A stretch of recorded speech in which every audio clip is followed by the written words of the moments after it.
الحمد لله الذي لم يتخذ ولدا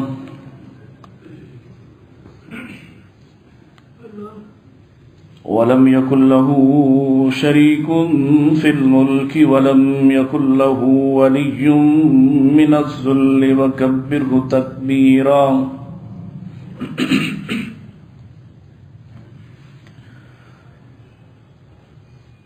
الحمد لله الذي علم بالأنعام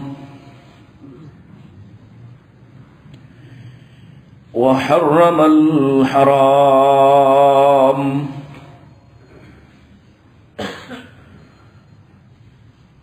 الذي خلق كل شيء وخلق الإنسان والأنعام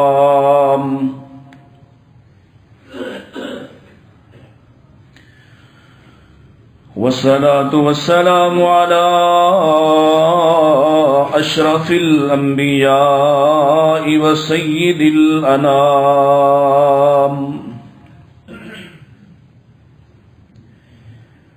وعلى آله العظام وعلى أصحابه الكرام وعلى من اتبع الإسلام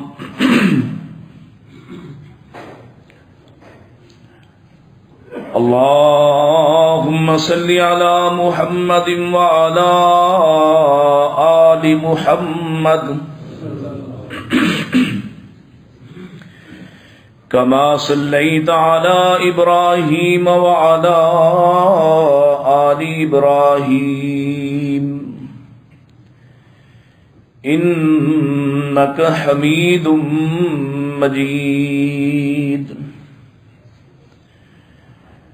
اللهم بارك على محمد وعلى آل محمد كما باركت على إبراهيم وعلى آل إبراهيم إنك حميد مجيد أعوذ بالله السميع العليم من الشيطان الرجيم بسم الله الرحمن الرحيم يا أيها الذين آمنوا أطيعوا الله وأطيعوا الرسول ولا تبطلوا أعمالكم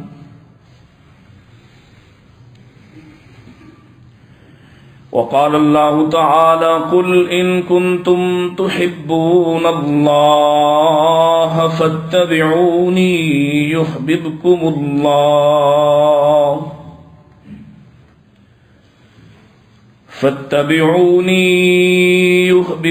الله ويغفر لكم ذنوبكم والله غفور رحيم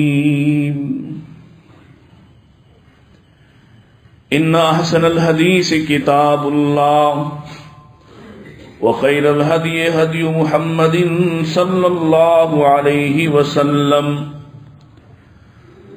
وشر الأمور محدثاتها كل محدثة بدعة وكل بدعة ضلالة وكل ضلالة في النار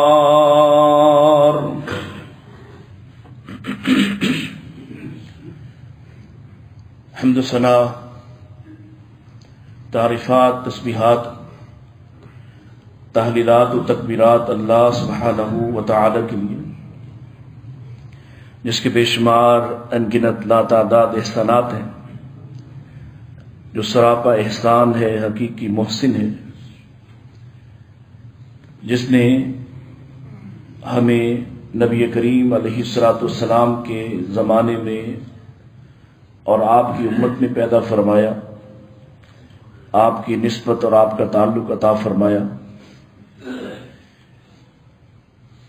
اسی سے یہ دعا کرتے ہیں کہ ہماری تمام تر سیاہکاریوں کے باوجود وہ ہمیں اپنے حبیب کی شفاعت نصیب فرما دے۔ درود السلام امام الانبیاء سید الاتقیاء احمد مجتبیٰ جناب محمد مصطفیٰ صلی اللہ علیہ وسلم پر۔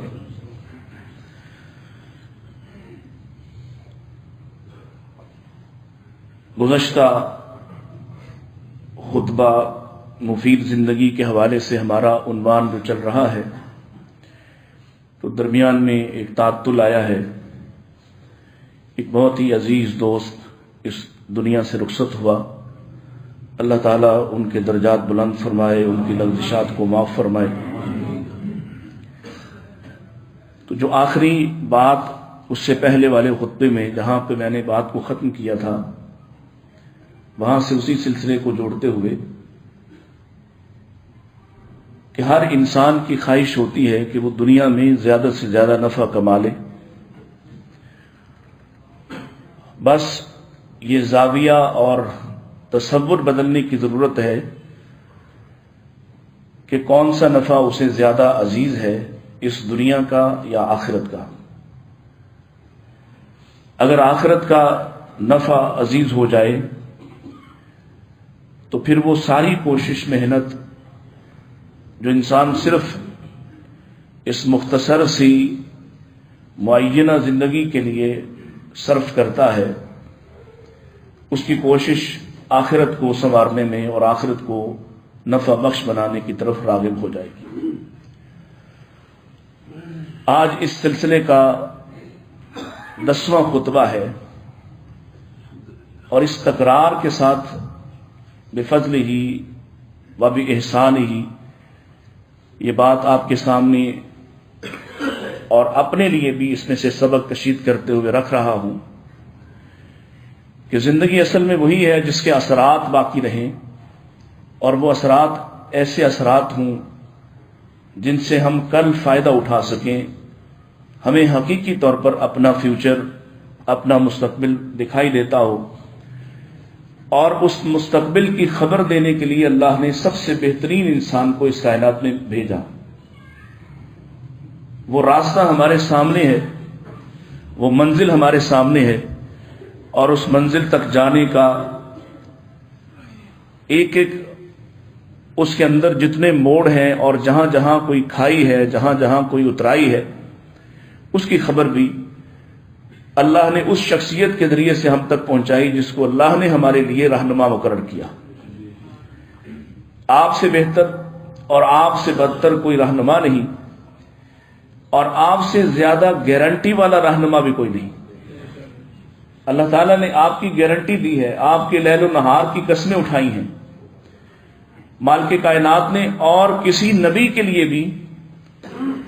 اس کا مطلب یہ نہیں ہے کہ باقی انبیاء میں کوئی معاذ اللہ کوئی ان کی شان میں یہ تنقیص ہے یا ان کے اندر کوئی عیب تھا، بلکہ یہاں اتمام حجت ہے، نعمت بھی تمام ہو رہی ہے، دین بھی مکمل ہو رہا ہے، اور اب یہ دین قیامت تک اسی شکل میں، جس شکل میں اللہ کو پسند تھا اس شکل میں لایا گیا ہے، اور اس نعمت کے تمام پر، اس کے تکمیل پر اللہ تعالیٰ نے جس کو رہنما بنایا ہے اس کو بھی تمام انبیاء کی تمام صفات سے متصف کیا ہے۔ جتنی صفات سابقہ تمام انبیاء میں ہیں، وہ سب کی سب جمیع صفات اللہ کے رسول حضرت محمد رسول اللہ صلی اللہ علیہ وسلم کے اندر موجود ہیں۔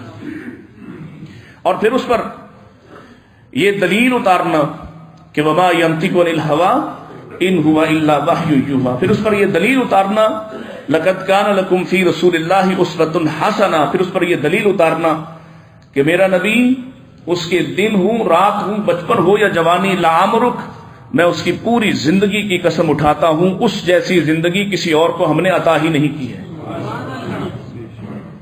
اس کے بعد جو ضابطہ ہے، جو تقاضا ہے، وہ تقاضا بڑا سیدھا سا ہے، اس میں کوئی جھول نہیں ہے، اس میں کوئی نقص نہیں ہے، اور اس میں کوئی دو رائے نہیں ہے، زو معنی بات نہیں ہے۔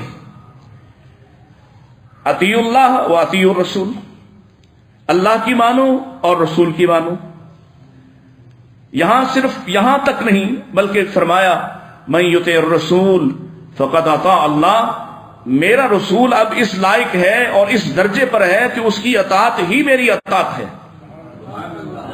اور اگر اس سے بھی آگے بڑھیں تو اللہ تعالیٰ نے رسول اللہ کی اطاعت کے ساتھ ہر چیز کو وابستہ کرتے ہوئے یہ اعلان فرمایا ہے قل ان کنتم تحبون اللہ فاتبعونی، اگر یہ مجھ سے محبت رکھنے کا دعویٰ کرتے ہیں، اگر یہ ایمان، اور ایمان محبت سے خالی ہو نہیں سکتا، وہ ایمان نہیں جس میں محبت شامل نہ ہو۔ اور محبت کیسی ہونا چاہیے؟ والذین آمنوا اشد حبا للہ، ایمان والے کی سب سے شدید تر محبت، اشد محبت اللہ کے ساتھ ہے، اور جس ذریعے سے اس محبت کو حاصل کرتا ہے اس کی محبت کا سن لیجئے کہ اللہ کے رسول علیہ الصلوۃ والسلام، یاد ہے حضرت عمر رضی اللہ عنہ کا ہاتھ پکڑا ہوا اور پوچھا عمر تمہیں زندگی میں اپنی پوری کائنات میں سب سے عزیز تر کون ہے؟ کہنے لگے اللہ کے رسول اپنے بعد آپ سب سے عزیز ہیں۔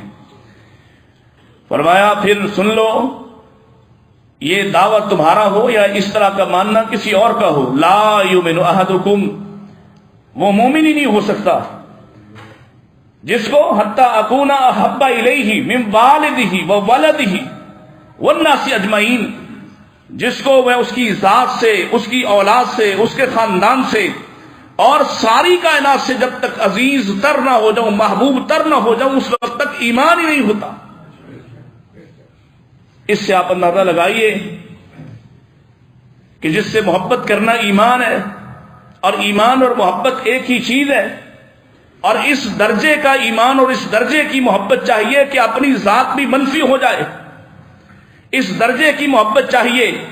اگر قرآن مجید سے ایک اور دلیل آپ کے سامنے رکھیں جہاں اللہ تعالیٰ نے تمام کائنات کو گنوا دیا ہے کہ تمہارے قل ان کان آباؤکم وابناؤکم واخوانکم وعشیرتکم وازواجکم، یہ ساری کائنات تمہاری ساری اکٹھی ہو جائے، اور پھر وہ مال و اموال اقترفتموہا وتجارۃ تخشون کسادہا ومساکن ترضونہا، یہ کل کائنات ہے کسی بھی انسان کی، یہ سب گنوا کے کہا احب الیکم من اللہ ورسولہ وجہاد فی سبیلہ، اگر اللہ رسول سے ان میں سے کوئی ایک بات بھی آگے بڑھ جائے،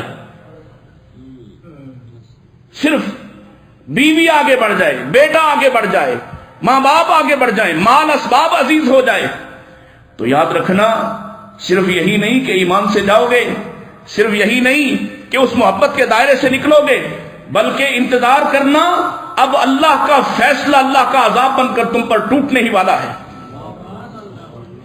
جس کی محبت کا تقاضا یہ ہے، جس کی محبت کا تقاضا یہ ہے کہ جب اس کا حکم آ جائے، جب اس کا پیغام مل جائے تو پھر گردن جھکانا ہی لازم ہے۔ اس میں نفع کتنا ہوگا، اس میں فائدہ کتنا ہوگا، اسی پر ہم بات کریں۔ جب تک یہ حقیقت سمجھ نہیں آتی اس وقت تک کوئی عمل فائدہ مند نہیں ہو سکتا ہے۔ جب تک یہ والا زاویہ سمجھ نہیں آتا، پھر سنت عزیز کیوں نہ ہو جائے۔ جب یہ بات سمجھ آئے گی پھر سنت خود بخود اپنا رنگ چڑھائے گی، پھر اس کے لیے قائل نہیں کرنا پڑے گا، پھر اٹھ کے یہ نہیں کہنا پڑے گا کون کون داڑھی رکھتا ہے کون نہیں رکھتا ہے، اس کے لیے وعدے نہیں لینا پڑیں گے، اس کے لیے آپ کو اصرار کرنا نہیں پڑے گا، اس کے لیے عذاب کی نویدیں نہیں سنانا پڑے گی کہ اگر تم نے شلوار نیچے کی ٹخنوں سے تو یہ عذاب آئے گا۔ اللہ کی قسم پھر لوگ اللہ کے نبی کی محبت میں یہ سب کچھ کریں گے۔ یہ وہ زاویہ ہے جسے سمجھے بغیر انسان کی زندگی نفع بخش ہو ہی نہیں سکتی۔ جسے یہ راز نہیں سمجھ آیا، آپ دیکھتے ہیں سنت کے راستے میں رکاوٹیں کھڑے کرنے والوں کو، سنت کا مذاق اڑانے والوں کو، نبی کریم علیہ السلام کے واضح طریقے کو، جب مجلسیں ہوتی ہیں، جب مقابلہ ہوتا ہے، جب مباحثہ ہوتا ہے، جب آمنے سامنے ہوتے ہیں تو کہتے ہیں رفع الیدین سنت ہے، ہم نے کب کہا سنت نہیں، لیکن جب اپنے ہاں جاتے ہیں تو کہتے ہیں نہیں، ہمارا امام نہیں مانتا، ہمارے امام سے اس کی دلیل نہیں ملتی، وہاں کسی اور کی محبت بڑی ہو جاتی۔ اور آپ کو یاد ہو تو میں نے آخری جو چیز آپ کے سامنے رکھی تھی، ترک دنیا، رہبانیت، صوفیزم، اس پر ہم نے آپ کے سامنے ایک حدیث نبی کریم علیہ الصلوۃ والسلام سے صحیح مسلم سے سعد بن ہشام بن عامر کی کہ ساری رقم ساری جائیداد بیچ کر مدینہ آ گئے کہ میں جہاد کے لیے چلا جاؤں گا، گھوڑے خریدوں گا، اسلحہ خریدوں گا، بیوی کو طلاق دے آئے۔ یہاں بھی آپ کے سامنے ایسی مثالیں ہیں، یہ جو گلے میں اور کہتے ہیں یہ 50 سال سے اپنی بیوی کے پاس نہیں گیا، وہ بدبخت ہے۔ 50 سال تو دور کی بات ہے، اگر کوئی جان بوجھ کر 1 مہینہ بھی اپنی بیوی سے لا تعلق رہے، ہاں سبب ہو سکتا ہے، ایلا ہو سکتا ہے، کوئی وجہ ہو سکتی ہے، کوئی ناراضی ہو سکتی ہے، لیکن اس وجہ سے لا تعلق ہو جائے کہ میں اس سے لا تعلق ہو جاتا ہوں، اس کی ضرورتیں پوری نہیں کرتا ہے، تو وہ محمد رسول اللہ کے طریقے کا مخالف ہے، دشمن ہے، آپ کی سنت سے نفرت کرنے والا ہے۔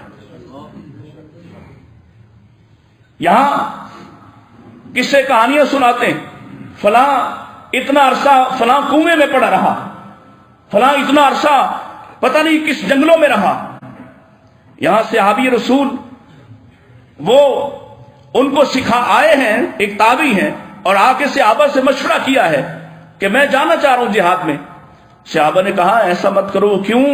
اللہ کے رسول اسلام کے پاس بھی ان کی زندگی میں 6 لوگ آئے تھے، اپنا سب کچھ قربان کر کے آپ کے قدموں میں آئے تھے کہ ہمیں جہاد پر بھیجیے، ہم واپس ہی نہیں آنا چاہتے، جہاد ہی کرتے رہنا چاہتے ہیں۔ جہاد قبر میں لیٹنا نہیں، گلے میں رسے ڈال کر اور سر پہ اور اپنے خاک ڈال کر اور بھنگ پی کر کہیں سونا نہیں، جہاد کی بات کر رہا ہوں۔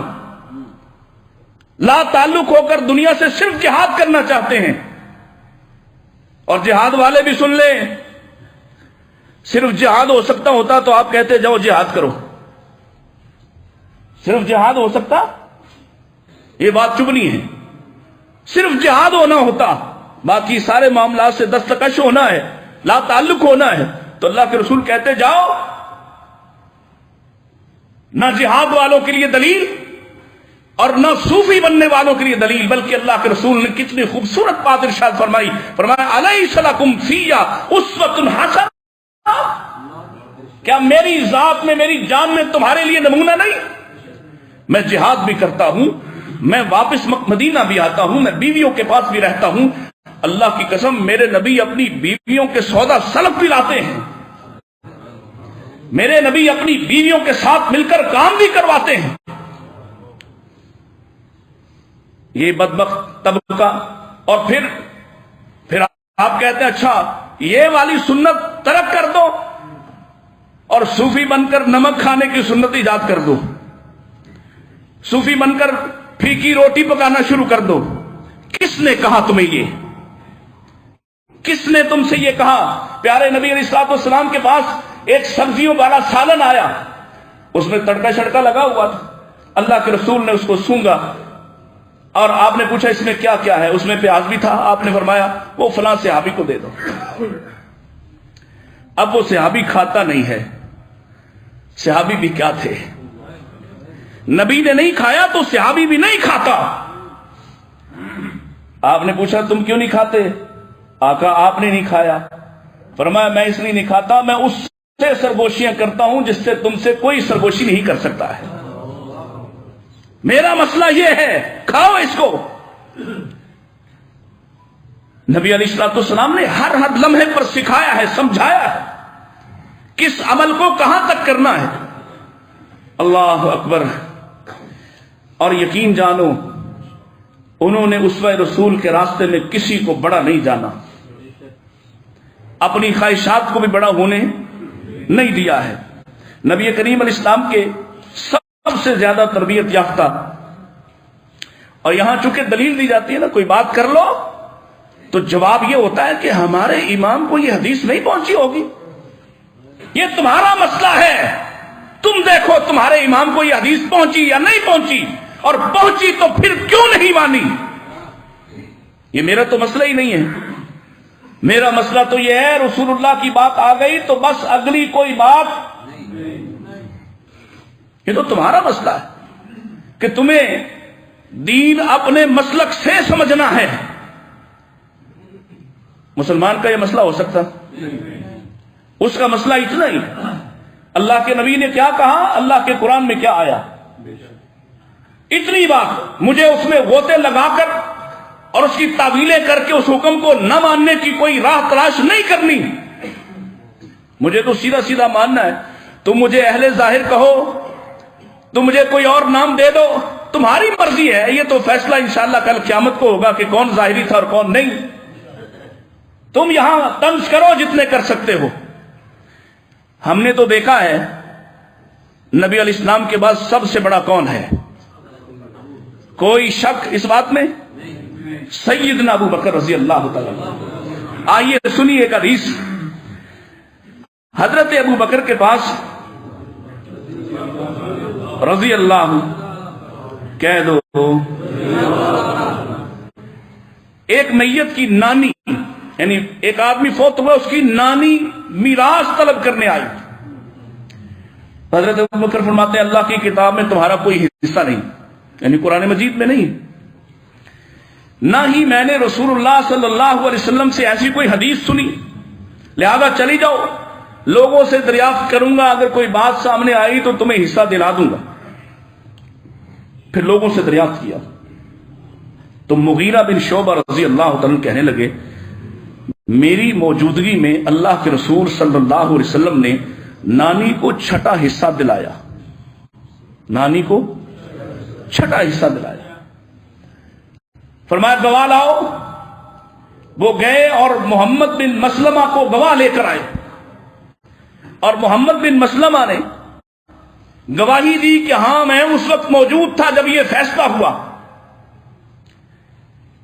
اب مجھے بتاؤ سیدنا صدیق پہلے کیا کہہ رہے ہیں؟ نہ اللہ کی کتاب میں، نہ میں نے حدیث سنی، اور اب کیا ہونا چاہیے؟ اور صدیق تمہارے امام جیسے.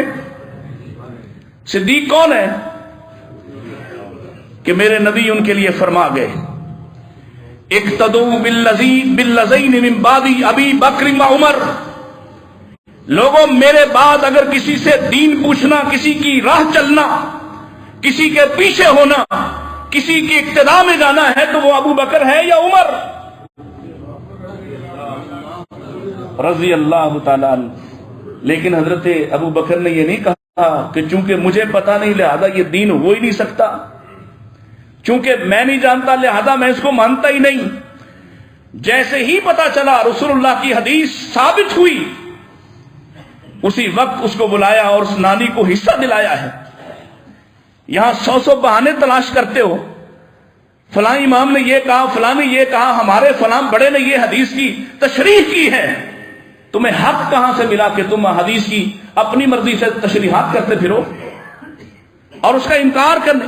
ایک ہے حدیث کی تشریح، حدیث کے بارے میں تفہیم، حدیث کی تدریس منوانے کے لیے، عمل کروانے کے لیے، اور کیسی نیت ہے حدیث کی تعویل کرتے ہیں حدیث نہ ماننے کے.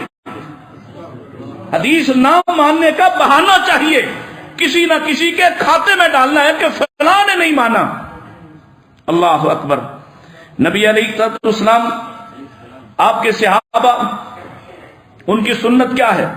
اسی طرح حضرت عمر کا وہ واقعہ جس میں انہوں نے دیت کے حوالے سے خاوند کے رشتہ داروں کے لیے صرف دیت کو قرار دیا اور بیوی کو کہا کہ تمہارے لیے کوئی دیت نہیں کیونکہ میں نہیں جانتا اس بات کو.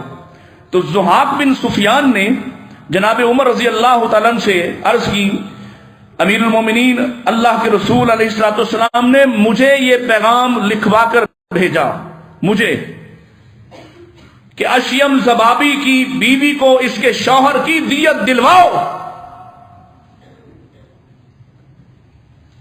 سیدنا عمر نے کیا کیا ہوگا؟ میں نے فیصلہ کر دیا ہے یا میرا یہ مسلک ہے، میں حدیث کو نہیں مانتا. جب مجھے نہیں پتا تو تمہیں کیسے پتا ہو سکتا ہے؟ کچھ نہیں کہا ایسا، بلکہ صحابی کی روایت کو سن کر، اس کی دلیل کو سن کر اپنے فیصلے سے رجوع کر لیا ہے. یہ طرز عمل چاہیے. سنت، رسول اللہ کا فیصلہ جہاں آ جائے جس معاملے پر آ جائے. یہ صرف سن کے چلے جاتے ہو اپنی شکلوں پر، اپنے کاروبار پر، اپنے گھر پر. ذرا آج کم سے کم ایک مرتبہ کوئی 5 7 10 منٹ اپنے لیے نکال کر غور ضرور کرنا کہ میرا کیا کیا سنت کے مطابق ہے اور کیا کیا سنت کے مخالف. میرے چہرے سے لے کے، میرے سر سے لے کے پاؤں تک، میرے گھر والے، میری بیوی، میرے بچے، میرا کاروبار، میرے معاملات، سنت اس میں کہاں ہے؟ اگر مل جائے تو ثابت قدم رہنا، اور اگر نہ ملے تو پھر سوچنا کہ کس کے سامنے کھڑے ہو کے جا کے کہ پیارے نبی یہ فرما گئے میں اپنے ہر امتی سے حوض پر ملاقات کروں گا. سوچنا ذرا کس حوصلے کے ساتھ نبی پاک کے سامنے کھڑے ہو گئے. سوچنا ذرا، غور کرنا ذرا. سب کو یہاں خواہش ہے نا، ایک تو خیر طبقہ یہ ہے نا کہ ہمارے گھر بھی ہو جائے چراغاں یا رسول اللہ، اور تمہارے گھر میں چراغاں ہو جائے ذرا دیکھو تو صحیح اس میں سنت کا چراغ ہے. اور تم جو ان پہ تنقید سن کے خوش ہوتے ہو، ذرا اپنے بارے غور کرنا. اہل حدیث کہلانے والے، اہل سنت کہلانے والے، واقعی سنت کے اہل ہو، واقعی حدیث والے ہو، اپنے معاملات پر غور کرنا ذرا. یہاں دیکھیے صحابی رسول کو اشارہ ہوا ہے. اشارہ ہمیں تو دلائل مل رہے ہیں، اس کی تفہیم مل رہی. صحابی کو صرف اشارہ ہوا ہے. کعب بن مالک راوی ہیں، کہتے میں نے مسجد میں ابن ابی حضرت سے اپنے قرض کا تقاضا کیا. بات چیت کرتے ہوئے ہماری آوازیں بلند ہو گئیں، یعنی جھگڑا ہو گیا. وہ دینا نہیں چاہ رہا یا اپنے عذر پیش کر رہا ہے، اور ظاہر ہے تقاضا کرنے والے کی آواز بلند ہو گئی. نبی کریم علیہ السلام نے اپنے حجرے کا پردہ اٹھایا اور آواز دی، اے کعب. صحابی کیا ہوتا ہے؟ وہ جواد نقوی کو بڑی تکلیف ہوتی ہے نا. صحابی کیا ہوتا ہے؟ ایک دم اپنا سارا جھگڑا چھوڑ کے لبیک و سعدیک کا یا رسول اللہ، حاضر اللہ کے رسول میری جان بھی فدا. فرمائیے، آپ نے فرمایا اشارہ، کہا کچھ نہیں، اشارہ کیا، اشارہ کہ اس کو آدھا چھوڑ دو. آدھا قرض تم سگے بھائی کو نہیں چھوڑتے، بہن کو نہیں چھوڑتے، باپ کو نہیں چھوڑتے. اللہ کے رسول صلی اللہ علیہ وسلم صحابی کو اشارہ کر رہے، کہا کچھ نہیں، اشارہ کیا اس کو آدھا چھوڑ دو. حضرت کعب کہتے ہیں میں نے اس سے کہا، ابن ابی حضرت سے، میں نے آدھا چھوڑا. اب جب آدھا چھوڑا تو اس کو اشارہ کیا تم باقی والا ادا کر دو. اس نے کہا میں ادا کر دیتا ہوں. یہ ایسا اپنا ذاتی قرض ہے، رسول اللہ کا فیصلہ. اللہ اکبر، نہیں سمجھے آپ؟ ذاتی قرض ہے، ذاتی قرض. سنا بھی نہیں اور اس کے مسائل کی بات بھی نہیں ہوئی کہ اس کو کوئی مسئلہ ہے. آوازیں بلند ہوئی تو اپنے صحابی جس سے زیادہ محبت ہے اس سے کہا آدھا چھوڑ دو. اس نے کہا چھوڑ دیتا ہوں. اس نے پلٹ کے نہیں کہا کہ میرا نقصان کیوں. اصول کیا؟ یہاں ہم بیٹھ جاتے ہیں، حدیث مانو تو میرا نقصان ہوتا ہے، حدیث مانو تو میرا معاشرے میں مقام متاثر ہوتا ہے، حدیث مانو لوگ مجھے بات کریں گے، لوگ مجھے طنز کریں گے، حدیث پر عمل کروں لوگ مجھے ایسا ایسا کہیں گے. نفع بخش زندگی رسول اللہ کی اطاعت کے بغیر ممکن ہی نہیں ہے. وہ زندگی جس میں لذت ہے، جس میں ایک چاشنی ہے، وہ اللہ کے رسول کے سامنے سر تسلیم خم کیے بغیر اس کا ثواب یا اس کا مزہ آ ہی نہیں سکتا ہے. آئیے مزید سنیے. قصر میں نماز کے حوالے سے چونکہ میں ان چیزوں کو فوکس کرتا ہوں جو معاشرے کا ایک بڑا طبقہ کہیں نہ کہیں انکار کی کوشش کرتا ہے. سفر میں قصر. اب جب حدیث کہتی ہے حدیث میں آ گیا کہ اتنے کلومیٹر پر یا اتنے میلوں پر صحابہ نے قصر کی، تو حضرت صاحب بیٹھ گئے پیمانے لے کر، اتنے کلومیٹر ہوگا ہمارے مسلک کے مطابق ہو پھر قصر ہوگی۔ یہ پیمانہ تمہیں کس نے دیا ہے کہ تم ماپنے بیٹھ جاؤ؟ یہ اختیار تمہارے پاس یا تمہارے مولوی تمہارے امام کے پاس آیا کیسے؟ یہاں سے حتیٰ کہ حج کے حوالے سے بھی وہاں جا کے لڑ پڑتے ہیں، ساری دنیا وہاں پر قصر کر رہی ہوتی ہے اور یہ پوری پڑ رہا ہوتا ہے۔ کیوں جی آپ صاحب لڑائی ڈالی ہوتی، کس کی مانتے ہو؟ اور حج کس کی سنت پر کرنے جاتے؟ پیارے نبی فرماتے ہو خذوا عنی مناسککم، حج کے طریقے مجھ سے سیکھو۔ کوئی دوسرا بھی ہے جو حج کے طریقے سکھا سکے؟ اللہ کی قسم اگر کوئی دوسرا ہو سکتا تو آپ ابو بکر کو کہتے تم اپنے طریقے سکھاؤ، علی کو کہتے تم اپنے طریقے سکھاؤ۔ فرمایا خذوا عنی مناسککم، مجھ سے سیکھو۔ مولوی وہاں کتاب لے کر بیٹھ جاتا ہے، نہیں نہیں نہیں ہمارا فاصلہ اتنا نہیں ہے، ہم یہاں پوری پڑھیں گے۔ اور امام، وہ امام جس کو اللہ نے حرمین کی امام کی سعادت عطا کی ہے، وہ امام جو حج کا امام ہے، ظالم اس کے پیچھے بھی نماز نہیں پڑھتا، اور سکھایا کس نے؟ اس بدبخت مولوی نے جس نے سنت کا جھانسا دے کر سنت کا مخالف بنا دیا ہے۔ نبی کریم علیہ السلام کی سنت اور صحابہ، حضرت جبیر فرماتے ہیں میں شرحبیل بن سمت کے ساتھ ایک بستی میں گیا، حدیث سنو، حدیث جو 17-18 میل کے فاصلے پر تھے۔ کتنے میل؟ پکے کر لو تسی بھی، کتنے میل؟ اب یہ 150 کلومیٹر والی بات کہاں سے لائیں؟ 170 کلومیٹر والا کہاں سے لائیں؟ اور آخری درجے پہ پتہ نہیں 57 ہے کہ 77 ہے، اس طرح کا کوئی فگر بھی ہے۔ وہ کس نے کہا تمہیں؟ کس نے؟ اچھا پھر اگلی دلیل، جی اس وقت اونٹوں پہ سفر کرتے تھے، پیدل کرتے تھے، آج کیا مسئلہ ہے؟ آج یہی مسئلہ ہے کہ تجھے سنت سمجھ نہیں آ رہی ہے۔ کبھی اونٹ ہوں اور کبھی مرسڈیز ہو، کبھی جہاز ہوں، فاصلہ اتنا ہی رہے گا جتنا رسول اللہ نے اجازت دے دی۔ سفری سہولت بدل جائے، دین بدل سکتا؟ 17-18 میل۔ تو کہنے لگے کہ انہوں نے نماز قصر کی، 2 رکعتیں پڑھی۔ میں نے کہا آپ نے 2 رکعتیں پڑھی؟ تو انہوں نے فرمایا میں نے عمر کو ذوالحلیفہ میں 2 رکعتیں ادا کرتے ہوئے دیکھا۔ تو میں نے بھی ان سے پوچھا، حضرت عمر سے، جب میں نے ان کو دیکھا تو انہوں نے مکہ اور ذوالحلیفہ، مدینہ اور ذوالحلیفہ کتنا دور ہے جی؟ اتنا ہی دور ہے تقریباً۔ ذوالحلیفہ میں نے حضرت عمر کو 2 رکعتیں پڑھتے ہوئے دیکھا، تو میں نے بھی ان سے پوچھا بھی آپ ابھی تو یہ مدینہ، یہ پاس مدینہ اور یہ ذوالحلیفہ، تو آپ نے 2 رکعتیں کیوں پڑھی ہیں؟ انہوں نے کیا کہا؟ فرمایا انما افعل کما رأیت رسول اللہ یفعل، میں نے ایسا کچھ نہیں کیا جو اللہ کے رسول نے نہ کیا ہو۔ رسول اللہ صلی اللہ علیہ وسلم 17-18 میل پر 2 رکعتیں پڑھے، مولوی کو ہضم کیوں نہیں ہوتی؟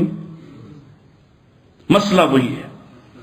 پھر مزہ کیوں نہیں آتا زندگی گزارنے کا؟ روز جھوٹ بولتا ہے، روز نئی نیلی پیلی کتابیں دکھاتا پھرتا ہے۔ ادھر آؤ، جس کی موجودگی میں اللہ کی قسم کسی سورج کا اور کسی چاند کا بھی کوئی ٹھکانہ نہیں ہے، جس کو اللہ نے سراج منیر بنایا ہے، جسے قمر منیر بنایا ہے، جس کی اطاعت کو لازم اور فرض قرار دیا ہے، اس کے ہوتے ہوئے کسی دوسرے کا کوئی چاند نکل سکتا؟ نبی کریم علیہ السلام، آپ کی محبت اور آپ کی سنت کا تقاضا ہے اپنی خواہشات کو آپ کے قدموں میں ڈال دیا جائے۔ لو اگلی بات سنو، اور بڑی اہم ہے اس حوالے سے کہ آج کل یہ جھگڑا پھر شروع ہے، اور یہاں کے کچھ کالے بدبخت اس جھگڑے کو چھوڑتے ہی نہیں ہیں۔ بے دلیل جاہلوں کی طرح بدزبانی کرنے والے، صحابہ کرام اور خاص طور پہ خلفائے ثلاثہ کو غاصب قرار دینے والے۔ آئیے سنیے حدیث، نبی کریم علیہ السلام کی زوجہ مطہرہ سیدہ عائشہ رضی اللہ عنہا فرماتی ہیں کہ اللہ کے رسول فوت ہوئے تو ازواج مطہرات نے فیصلہ کیا کہ اپنے وراثت کے حق کو طلب کرنے کے لیے اپنا وکیل حضرت عثمان کو بنا کر بھیجیں. اور یہ ساری باقی سیدہ عائشہ کے علاوہ باقی ساری امہات نے یہ طے کیا، عثمان رضی اللہ تعالیٰ عنہ کو ساتھ لیا اور سیدہ کے پاس آ گئی کہ ہم عثمان کو بھیجنا چاہتی ہیں، آپ بھی شامل ہو جائیں، یعنی آپ کی طرف سے بھی مطالبہ. جب آ گئی اللہ اکبر تو سیدہ رازدان نبوت ہیں، نبی پاک کی سب سے رازدان بیوی ہیں. فرمانے لگی الیس قد قال رسول اللہ صلی اللہ علیہ وسلم، کیا تمہیں یاد نہیں ہے کہ اللہ کے رسول یہ پہلے ہی فرما چکے، لا نورث ما ترکنا صدقہ، ہم انبیاء جو ورثہ ترکہ چھوڑتے ہیں وہ صدقے کے سوا کچھ نہیں ہوتا. کیا تم نے یہ بات نہیں سنی؟ اب یہ 9 بیویاں ہیں، اس طرف جنہوں نے نہیں سنی یا یاد نہیں، اور ایک نے دلیل دی ہے مصطفیٰ علیہ السلام کی. تو کیا کیا؟ نہیں ہم کیسے رہیں گی، ہمارے حق کہاں، ہماری وراثت کہاں گئی؟ نہیں، واپس لوٹ گئی کہ اللہ کے رسول فیصلہ فرما چکے کہ ہمارا ترکہ، ہماری وراثت صدقہ ہوگی. خاموش ہو کے واپس چلی گئی. میں سوال یہ کرنا چاہتا ہوں، اگر نبی کی بیویاں نبی کی حدیث سن کر اپنے مطالبے سے پیچھے ہٹ گئی اور اپنی خواہش سے پیچھے مڑ گئی اور اپنی وراثت کے حق سے دستبردار ہو گئی، تم کیا سمجھتے ہو نبی کی وہ بیٹی جس کو میرے نبی فرمائیں کامل ترین عورتوں میں ایک فاطمہ بنت محمد بھی ہے، وہ لائے مطالبہ اور ابو بکر انہیں نبی کی حدیث سنائے اور اس کے بعد تمہارے عقیدے کے مطابق وہ ابو بکر سے ناراض ہو جائے؟ ہو سکتا ہے؟ نبی کی بیویاں پیچھے ہٹ جائیں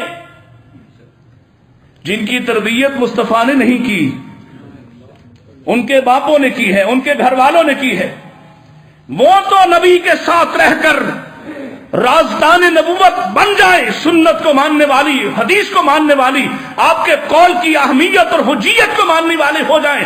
اور نبی کے بیٹی کے بارے میں تم یہ پروپیگنڈا کرو کہ حدیث سن کر انہوں نے مخالفت شروع کر دی. عقل سے دیکھو، علم تمہارے پاس نہیں تو عقل سے ہی غور کر کے دیکھ لو. یہ ممکن نہیں ہے. مصطفیٰ کی لخت جگر جس کو میرے نبی فرمائے فاطمہ تو بذات منی، فاطمہ میرے جگر کا ٹکڑا ہے، جس کو میرے نبی فرمائے فاطمہ میری مشابہت ہے، جس کو میرے نبی جاتے جاتے خوشخبری دے جائیں تم جنتی عورتوں کی سردار ہو، جس کو میرے نبی کہہ جائیں سب سے پہلے تم مجھ سے آ کر ملو گی، تم اس کے بارے میں، ایسی پاک باز ہستی کے بارے میں یہ دعویٰ کرتے پھرتے ہو کہ اس کا حق چھینا گیا. یہی حدیث سیدنا ابو بکر نے سیدہ فاطمہ کو سنائی تو یہاں بھی یہی معاملہ ہے کہ وہ خاموش ہو کر اپنے گھر چلی گئی کہ پتہ چل گیا میرے بابا کا فیصلہ یہ ہے کہ ہمارا ترکہ ورثہ صدقہ ہوگا. اللہ اکبر. پھر آئیے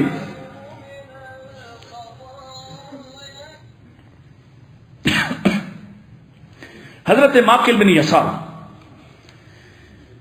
یہاں بھی بڑی اہم بات ہے اور یہ بھی ہمارے ان مسائل سے جڑی ہوئی ہے جن پہ لوگوں کو حدیث سمجھ نہیں آتی، جن پہ لوگوں کو اپنا مسلک عزیز ہوتا ہے.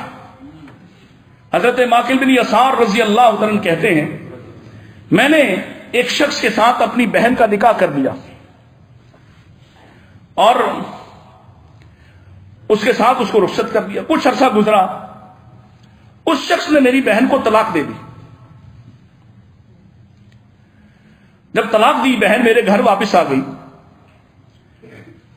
عدت گزر گئی تو اس شخص نے پھر پیغام نکاح بھجوا دیا کہ میں نکاح کرنا چاہتا ہوں. میں نے اس سے کہا میں نے تمہاری عزت کی، تمہاری تعظیم کی، تکریم کی، میں نے اسے تمہاری بیوی بنایا، تمہارے ساتھ رخصت کیا، تم نے قدر نہ کی اور تم نے طلاق دے دی، تم نے رجوع نہیں کیا، عدت گزر گئی، اللہ کی قسم اب میں اسے دوبارہ تمہارے حوالے نہیں کروں گا۔ ہو سکتا ہے نا یہی ہوتا ہے، غیرت بھی آتی ہے، غصہ بھی آتا ہے، طلاق دے دی، اب رخصت کیا ہے تو پھر، اور یہ بات بھی سمجھ لیجئے کہ اگر کوئی شخص ایک طلاق دیتا ہے، ایک، اور ایک سے مطلب ایک بار بھی ہے، اور جو تمہارے ہاں رائج اور مروج ہے کہ تین تین بار طلاق دے کے ایک ہی مرتبہ رخصت کرتا ہے، حدیث کے مطابق ایک طلاق دے، طلاق کی عدت کے دوران رجوع کر لے تو کوئی نکاح نہیں، صرف رجوع کرنا ہے، صلح کرنی ہے، اور اگر عدت کے بعد رجوع کرنا چاہے، تعلق نبھانا چاہے، دوبارہ نکاح کرنا چاہے، قرآن کہتا ہے یہ حقدار ہے کہ اس کے ساتھ اس کا نکاح کیا جائے، یہ زیادہ حقدار ہے، یہ زیادہ حقدار ہے۔ پھر دوسری مرتبہ بھی طلاق دے دے، پھر عدت گزر جائے، پھر نکاح کرنا چاہے تو دوسری مرتبہ کی طلاق کے بعد بھی نکاح، اسی شخص سے نکاح ہو سکتا، سمجھ لو اس بات کو۔ پھر تیسری مرتبہ طلاق دے دے، پھر نکاح نہیں ہو سکتا، پھر رجوع نہیں ہو سکتا، بات ختم ہو گئی۔ اس نے ایک مرتبہ طلاق دی ہے، صحابی نے قسم اٹھا لی میں بھیجوں گا نہیں، میری بہن کی توہین ہوئی، اور فرماتے ہیں اللہ نے قرآن نازل فرما دیا مصطفیٰ علیہ السلام پر، اور کیا فرمایا؟ وَإِذَا طَلَّقْتُمُ النِّسَاءَ فَبَلَغْنَ أَجَلَهُنَّ فَلَا تَعْضُلُوهُنَّ أَن يَنكِحْنَ أَزْوَاجَهُنَّ إِذَا تَرَاضَوْا بَيْنَهُم بِالْمَعْرُوفِ۔ جب وہ میاں بیوی آپس میں راضی ہیں، دوبارہ صلح کر کے نکاح کرنا چاہتے ہیں، تم ہوتے کون ہو روکنے والے؟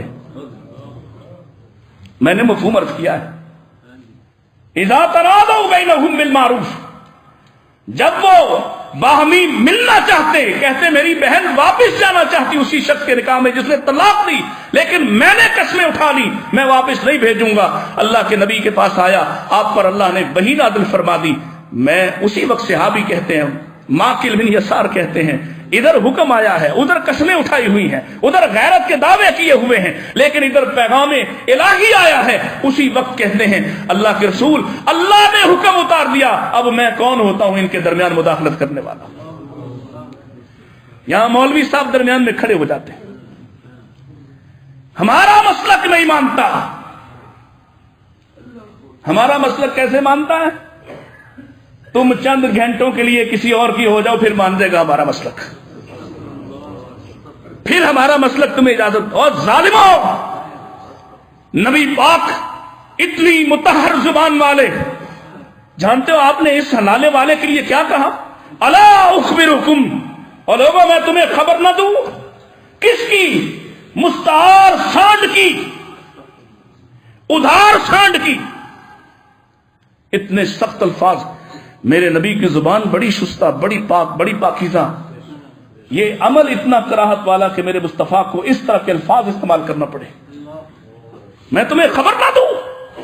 مستعار سانڈ کی، وہ جو دیہڑی دار بیٹھا ہوا بدبخت تمہارے مدارس کے اندر،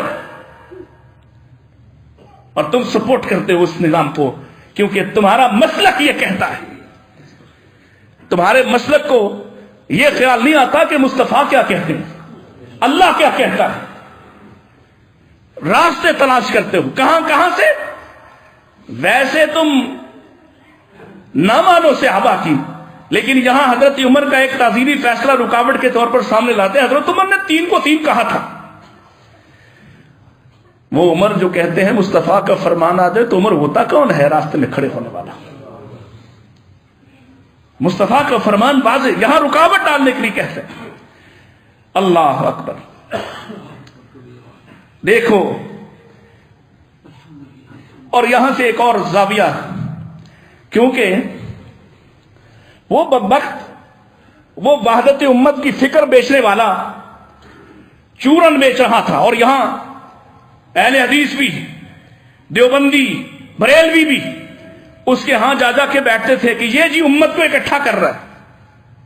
جواد نقوی کھل کے کہتا ہوں بدبخت شخص ہے، کیوں؟ ابھی مولانا عبد الاکبر چترالی نے پچھلے دنوں پہلے سے پاس شدہ قانون ہے ناموس صحابہ کا، اس کے اندر ترمیم پیش کی اور وہ ترمیم پاس ہو گئی، اور اس ترمیم کے مطابق اب کوئی اگر ابو بکر کی شان میں گستاخی کرے گا تو اس کے ساتھ یہ فیصلہ ہوگا کہ اسے عمر قید ہو سکتی، اب کوئی ایسا کرے گا تو 10 سال کی سزا، اب کوئی ایسا کرے گا تو یہ سزا، یہ سزائیں کچھ بڑھائی ہیں، کوئی تبدیلی، بڑی تبدیلی نہیں، لیکن سزائیں بڑھا دی کہ بدبخت باز ہی نہیں آتے کہ صحابہ کی شان میں گستاخی کی تو اب سزا زیادہ بڑی ہوگی، زیادہ لمبی ہوگی۔ اس پر ان بد زبانوں کو تو تکلیف ہوتی سو ہوتی، یہ جو وحدت امت کا چورن بیچ رہا تھا کئی سال سے، ایران کے پیسوں سے یہاں اہل سنت طبقات کے اندر شرائط کر رہا تھا، کہتا ہے یہ بنی امیہ کے لوگوں کو، بنی امیہ کے بدبختوں کو معاذ اللہ صحابی بنانے کی سازش ہے۔ حملہ کہاں کیا؟ بنی امیہ کہ بنی امیہ، ہم تو مطلب یہ ہے ہم نے تو بھونکنا ہے بنی امیہ پر، تو اب یہ صحابی کا نام لے کر ہمیں قید کریں گے، وہ صحابی تو ہے نہیں، ان کو صحابی بنانے کی سازش ہے۔ صحابی کیا ہوتا ہے اور تمہیں پتا ہے؟ ایمان کتنا بڑا نفع ہے، ایمان کا نفع کیا ہے؟ ایمان کے بغیر کسی عمل کی کوئی حیثیت، کوئی اوقات نہیں۔ اللہ قرآن مجید میں فرماتے ہیں یوم لا ينفع مال ولا بنون الا من اتى الله بقلب سلیم، اور ساری دنیا کے علماء مل کر مجھے یہ سمجھا دے کہ قلب سلیم ایمان کے بغیر ہو سکتا ہے؟ اللہ فرماتے ہیں کہ حشر میں فائدہ کون سی چیز دے گی؟ ایمان۔ وہاں جب سارے بھاگ جائیں گے، یوم یفر المرء من اخیہ وامہ وابیہ، جن کے لیے بے ایمانی کرتا ہے سارے بھاگ جائیں گے، وصاحبتہ واخیہ، سارے ہی دوڑ گئے، جہاں چہرے پشمردہ ہوں گے وہاں کون سی چیز تمہیں بچائے گی؟ تیسری دلیل، قبر میں جانا نا، کون سی چیز بچائے گی؟ حشر میں کیا چیز بچائے گی؟ میرے نبی فرماتے ہیں میری شفاعت بڑے بڑے مجرموں کے لیے ہوگی، شفاعتی لامتی الکبائر، کبیرہ گناہ کرنے والے، اصرار کرنے والے، ان کے لیے میری سفارش ہوگی، لیکن شرط ہے ایک، وہ شرط ایمان ہے۔ وَهِيَ نَائِلَةٌ وَهِيَ نَائِلَةٌ، میری سفارش پہنچے گی کس کو؟ لِمَن مَّاتَ لَا يُشْرِكْ بِاللَّهِ شَيْئًا، جو اس حالت میں مرا کہ شرک نہ کیا بس، تو میری سفارش اس کے کام آئے گی۔ اور سنو، ایمان کیا ہوتا ہے؟ آخری درجے کا ایمان، سب سے آخری جنتی، مولوی صاحب سب سے آخری جنتی، جو قسطوں میں جہنم سے نکلتا ہے اور قسطوں میں جنت پہنچتا ہے۔ یاد ہے حدیث کا مفہوم؟ طویل حدیث ہے، قسطوں میں اللہ یہاں تک پہنچا دے پھر کچھ نہیں مانگتا، اللہ یہاں تک پہنچا دے پھر کچھ نہیں مانگتا، اور آخر کار جنت میں داخل ہوا تو کہتا میری جنت کہاں ہے؟ فرمایا چل تو صحیح، تجھے دکھاتے ہیں۔ دکھائی اس کو اس کی جنت، اور میں اس یقین کے ساتھ اس حدیث پر عمل کرنے والا اور جاننے والا کہ میرے مصطفیٰ سنا رہے ہیں۔ آپ نے فرمایا یہ دیکھے گا، اور وہ کیسی ہوگی؟ جیسے قرآن نے کہا زمین و آسمان کی چڑھائی کے جیسی، دیکھ کے اللہ یہ ساری میری ہے، کہا اتنی ہی نہیں، والا کبھی مسلے ہی، ایک بار نہیں 10 مرتبہ اور ایسی تیری ہے۔ آخری درجے کا ایمان والا، آخری، اور کم سے کم اس درجے پہ تو رہو، آخری درجے کا ایمان والا، زمین و آسمان کی چوڑائی سے 10 گنا بڑی جنت کا حامل۔ مجھے بتاؤ ابو بکر کی جنت کیسی ہوگی؟ عمر کی جنت کیسی ہوگی؟ اے عمر کی جنت تو ایسی کہ عمر کے ایک مکان کو دیکھ کر میرے نبی کہتے میں نے پوچھا اتنا عالی شان محل یہ کس کا ہے؟ فرشتے کہتے ہیں ایک قریشی سردار کا ہے۔ فرمایا میں بھی تو قریشی ہوں۔ فرمایا نہیں آپ کا نہیں، آپ کے یار کا ہے۔ کس کا ہے؟ عمر بن خطاب کا ہے۔ دل کیا میرے مصطفیٰ کا قدم رکھنے کو، قدم رکھا تو دیکھا کوئی شبیہ نظر آئی ہے، پیچھے ہٹ گئے۔ واقعہ سنایا صحابہ کو، عمر بیٹھے، اللہ کے رسول آپ پیچھے کیوں ہٹے؟ فرمایا تیری غیرت یاد آ گئی، تیرے گھر میں داخل ہونے سے پہلے تیری غیرت یاد آئی۔ عمر کی جنت کیسی ہوگی؟ علی کی جنت کیسی ہوگی؟ عثمان کی جنت کیسی ہوگی؟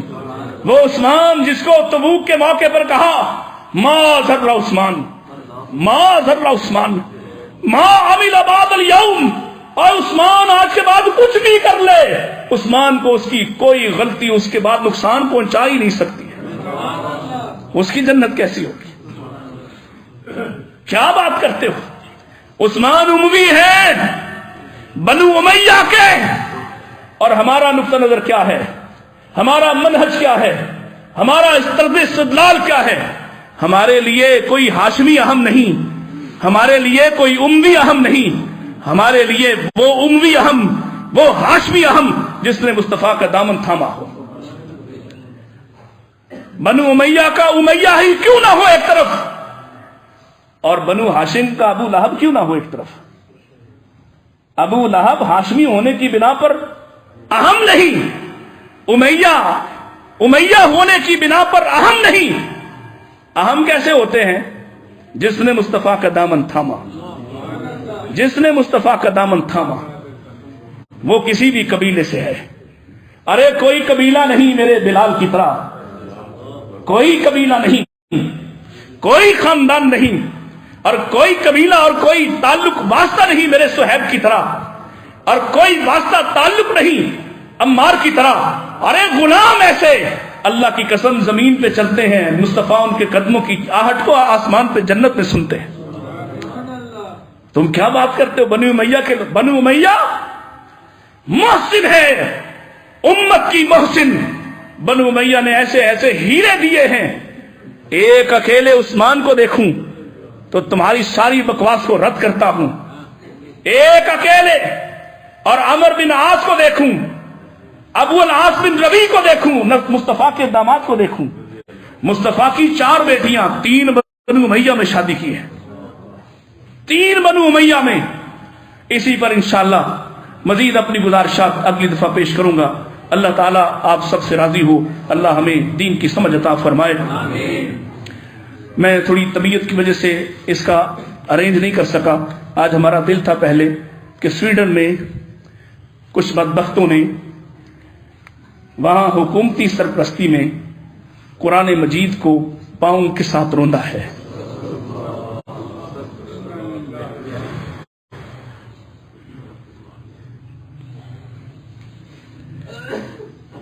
اور حقیقت یہ ہے ہمیں بطور امت کے سیدھا ہونا پڑے گا، بطور امت کے جاگنا اور بیدار ہونا پڑے گا۔ یہ خالی احتجاج سے کچھ نہیں ہوگا۔ امت کو اگر آپ کے اندر قرآن کی غیرت، نبی کی غیرت، ناموس رسول کی غیرت جاگ جائے، پھر مجال ہے کسی کی ضرورت ہو جائے، پھر تمہارے اندر یہ جو منافقین ہمارے اوپر مسلط ہے حکمران طبقہ، یہ بھی انشاءاللہ اس بات سے ڈریں گے اور یہ خود کھڑے ہو جائیں گے، انہیں اندازہ ہو جائے گا کہ ہمیں رد کر دیا جائے گا اگر ہم خاموش رہے۔